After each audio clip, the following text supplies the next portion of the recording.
Совсем недавно на моем канале вышло видео о развитии серии игр Silent Hill. И, скажем так, во время исследований данной темы и работы над видео я узнал, что вымышленный город Silent Hill отчасти существует и в реальной жизни, но, конечно же, под другим названием. Город Сент-Рейлия в США, штат Пенсильвания. Предположительно, именно этот город стал прототипом того самого Silent Hill, который мы с вами знаем. Хотя разработчики сами признавали, что идея тумана в игре была придумана исключительно в связи с мощностями PlayStation 1, чтобы скрыть некоторые косяки. А создатели одноименного фильма откровенно признались, что вдохновлялись именно историей этого города. Меня также эта история очень тронула, и я решил ей с вами поделиться.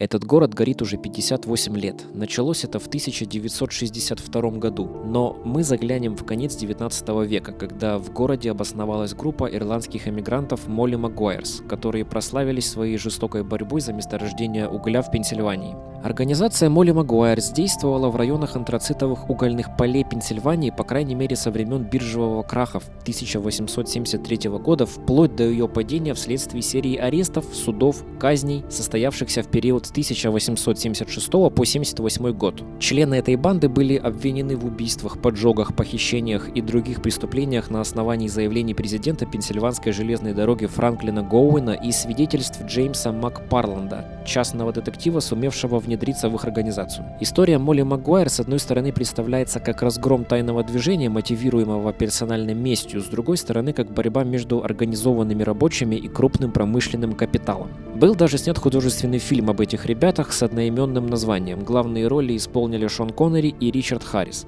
Если желаете, можете ознакомиться. В общем, эту небольшую предысторию я вам рассказал для того, чтобы вы понимали, что уже изначально вся эта тема с углем началась не самым приятным образом. Сам же город был очень крохотный, было всего несколько улочек. Ситуация города изменилась в 1854 году после строительства железной дороги, которая поспособствовала развитию города за счет бурной добычи угля.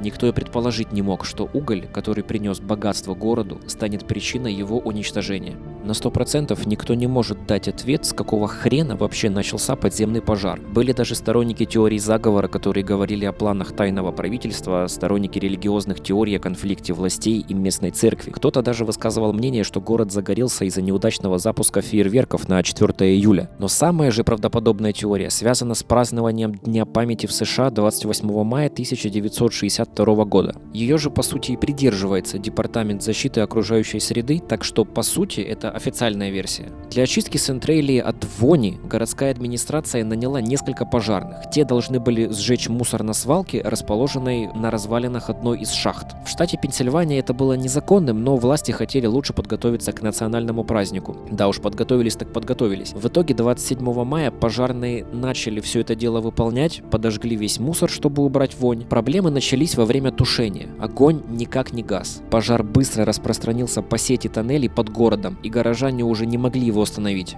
Около 1 года пожарные самостоятельно сдерживали результат своей ошибки. В 1963 году власти обратились за помощью к управлению по безопасности и охране труда на шахтах. Те предложили сделать траншею и вывести огонь, но администрация не смогла покрыть стоимость всей этой процедуры, а это на секундочку $4,5 миллиона, когда сам город весь на тот момент оценивался всего $500 тысяч. В итоге Сент-Рейлия осталась наедине со своей бедой. Это вот та самая ситуация, когда без денег ты никто и звать тебя никак. В больнице тебя никто бесплатно не прооперирует, чтобы ты живой остался. Как и без $4,5 миллионов никто не станет спасать целый город и его жителей.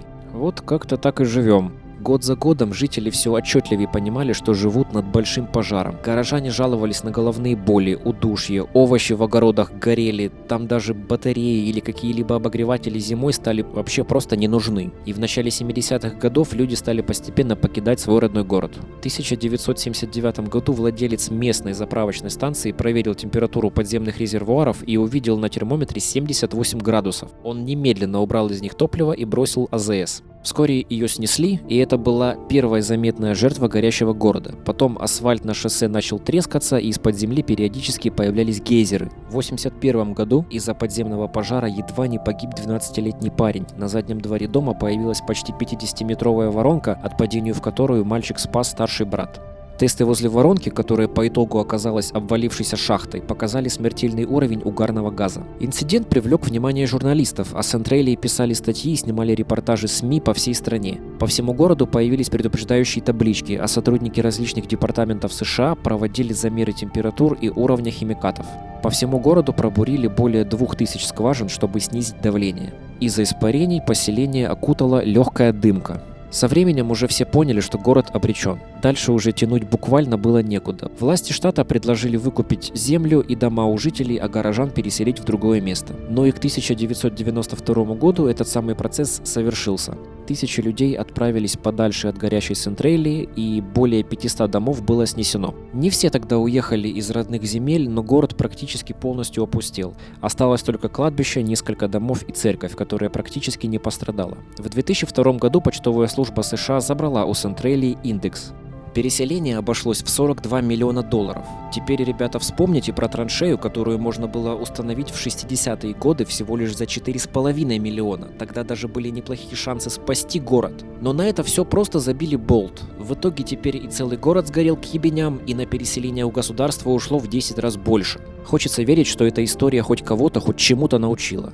Ну а сейчас город состоит из растрескавшегося шоссе и выжженной земли вокруг. Уголь под землей до сих пор горит. По данным AccuWater, он потухнет сам примерно через 250 лет. До этого времени посетители Сентралии будут чувствовать тепло под ногами. Ну и напоследок я хочу процитировать журналиста Дэвида Декока. Вы видите дороги в никуда, линии электропередач, которые тянутся по пустынным улицам, остатки былого города. Районы, оставшиеся пустыми после сноса домов, теперь заросли деревьями и травой. Думаю, через 50 лет останется немного доказательств того, что когда-то в Сентралии жили люди. Всех, кто дожил до этого момента, я благодарю за просмотр. Ставьте лайки, подписывайтесь на канал. Впереди новые видео. Всем удачи!